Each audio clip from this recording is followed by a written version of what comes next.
কোচবিহার পঞ্চানন বর্মা ইউনিভার্সিটির 4 বছরের under graduate কোর্সের তৃতীয় সেমিস্টারের ছাত্রছাত্রীদের জন্য আমাদের আজকের এই স্পেশাল ভিডিও। কারণ আজকের এই ভিডিওটিতে আমরা মেজর কোর্সের অন্তর্গত ফিলোসফি সাবজেক্টের সিলেবাস সম্পর্কে বিস্তারিত আলোচনা করব। সিলেবাসের অন্তর্গত কোন কোন বিষয়গুলি ঠিক কীভাবে পড়তে হবে বিস্তারিত জানতে ভিডিওটি সম্পূর্ণ দেখতে হবে। আর হ্যাঁ, আরও একটা বিষয়, তোমরা চাইলে আমাদের সাজেশনটি সরাসরি পেতে পারো হোয়াটসঅ্যাপ গ্রুপের মাধ্যমে। হোয়াটসঅ্যাপ গ্রুপের লিঙ্ক ডেসক্রিপশন বক্সে রয়েছে, তোমরা চাইলে আমাদের হোয়াটসঅ্যাপ গ্রুপে কিন্তু যুক্ত হতে পারো। তো যাই হোক, শুরু করছি আমাদের আজকের এই স্পেশাল ভিডিও। এই হচ্ছে আমাদের সম্পূর্ণ সিলেবাস। তো ভিডিওটি শুরুতেই মূল যে বিষয়টি ভালো করে বুঝতে হবে। দেখো, তৃতীয় সেমিস্টারে এসে আমাদের মেজর কোর্সের দুটো পেপার পড়তে হয়, একটা মেজর 3, একটা হচ্ছে মেজর 4। দুটো পেপারেরই সিলেবাস আমরা আলোচনা করব। তোমরা দেখতেই পাচ্ছ সিলেবাসটা সম্পূর্ণ ইংলিশে প্রকাশিত। তোমাদের সুবিধার্থে এই সিলেবাসটাকে আমরা বাংলায় আলোচনা করব, যাতে করে আমাদের পড়তে এবং বুঝতে সুবিধা হয়। সেই সঙ্গে তৃতীয় সেমিস্টারের সাবজেক্ট লিস্টটা কী, অর্থাৎ এই তৃতীয় সেমিস্টারের সর্বমোট কতগুলো সাবজেক্ট নিয়ে আমাদের পড়াশোনা করতে হবে, বা তৃতীয় সেমিস্টারের সর্বমোট কতগুলো সাবজেক্টের পড়াশোনা করে আমাদের পরীক্ষা দিতে হবে, এই নিয়ে তোমরা যদি এখনও পর্যন্ত না জানো যে তৃতীয় সেমিস্টারের সাবজেক্ট লিস্ট কী, তো এই নিয়ে আমরা ইতিমধ্যেই বিস্তারিত আলোচনা করে ফেলেছি।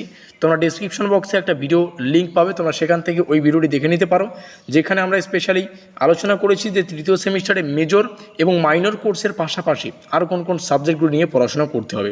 আশা করি বোঝা গেল। তো যাই হোক, প্রথমে আমরা দেখে নেব আমাদের মেজর 3 পেপারের সম্পূর্ণ সিলেবাসটা। মেজর 3 পেপারের সিলেবাসের টাইটেলটা যদি আমরা একটু লক্ষ্য করি, তাহলে আমাদের মেজর 3 পেপারের সম্পূর্ণ সিলেবাসের টাইটেলটা হচ্ছে হিস্ট্রি অফ ওয়েস্টার্ন ফিলোসফি 1। আশা করি বোঝা গেল। তো সেই সঙ্গে জানিয়ে রাখা ভালো, আমরা সম্পূর্ণ সিলেবাস থেকে 100% কমনযোগ্য প্রশ্ন এবং উত্তরগুলিকে আমরা আমাদের পেইড নোটসের আওতায় করেছি। যে সমস্ত ছাত্রছাত্রী আমাদের পেইড নোটস নিয়ে পড়াশোনা করতে চাও, স্ক্রিনে দেওয়া নম্বর থেকে আমাদের সাথে যোগাযোগ করে আমাদের নোটপত্র নিয়ে পড়াশোনা করতে পারো। আমার মনে হয় সেমিস্টারের শুরুতেই এই নোটপত্রগুলো নিয়ে তোমাদেরই সুবিধা হবে, কারণ সেমিস্টারের শুরুতেই নোটপত্রগুলো নিলে তোমরা পড়ার অনেকটা সময় পাবে। সেই সঙ্গে কিছু বিশেষত্ব জানিয়ে রাখি, আমরা আমাদের পেইড নোটসে প্রত্যেকটা প্রশ্নকে দুটো ভাষায় রেখেছি, সেটা হচ্ছে বেঙ্গলিও তো থাকবে, আবার ইংলিশও থাকবে। আবার এই সম্পূর্ণ নোটপত্র তোমরা যদি 1 থেকে 1.5 মাস তোমরা যদি একটু সকাল সন্ধ্যা পড়ো, তাহলে কিন্তু তোমাদের এই সম্পূর্ণ সিলেবাস থেকে, দুটো পেপারেরই সিলেবাস থেকে কী কী পড়তে হবে, কীভাবে পড়তে হবে, সেই রিলেটেড তথ্য তোমরা পেয়ে যাবে। আশা করি বোঝা গেল এই দুটো মোস্ট ইম্পর্টেন্ট বিষয়।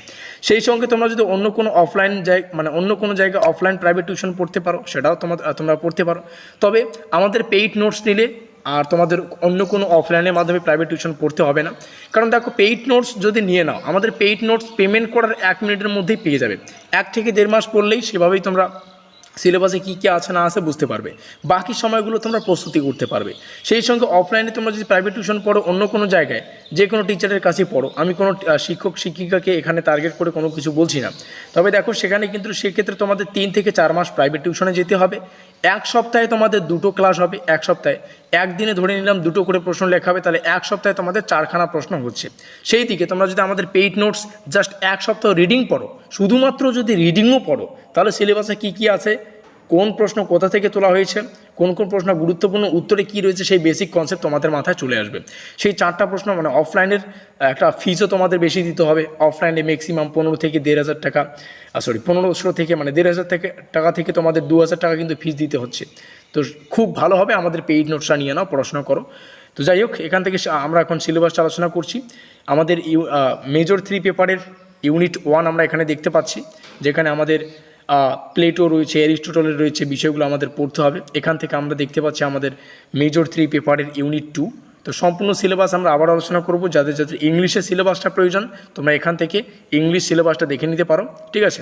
এখান থেকে শুরু হচ্ছে আমাদের মেজর 4 সম্পূর্ণ সিলেবাস। মেজর 4-এ পড়তে হচ্ছে আমাদের ওয়েস্টার্ন লজিক 1 পড়তে হবে। তো ওয়েস্টার্ন লজিকের আমাদের 4খানা টপিক আমরা দেখতে পাচ্ছি, বা 4খানা ইউনিট বা অধ্যায় আমরা দেখতে পাচ্ছি। ইউনিট 1, ইউনিট 2 এভাবে কিন্তু 4খানা অধ্যায় রয়েছে। তো এখান থেকে যাদের ইংলিশের সিলেবাসটা প্রয়োজন, তোমরা এখান থেকে সম্পূর্ণ তথ্য দেখে নিতে পারো। তো এখন আমরা এই সিলেবাসটাকে একটু বুঝে নেব। এই হচ্ছে আমাদের সমস্ত সিলেবাসটা, মেজর 3 পেপারের সিলেবাস এখান থেকে শুরু হচ্ছে। এখানে তোমরা টাইটেলটা দেখতে পাচ্ছ, এখানে আমাদের পেপার কোড রয়েছে, এখানে সিলেবাসের অন্তর্গত ইউনিট 1।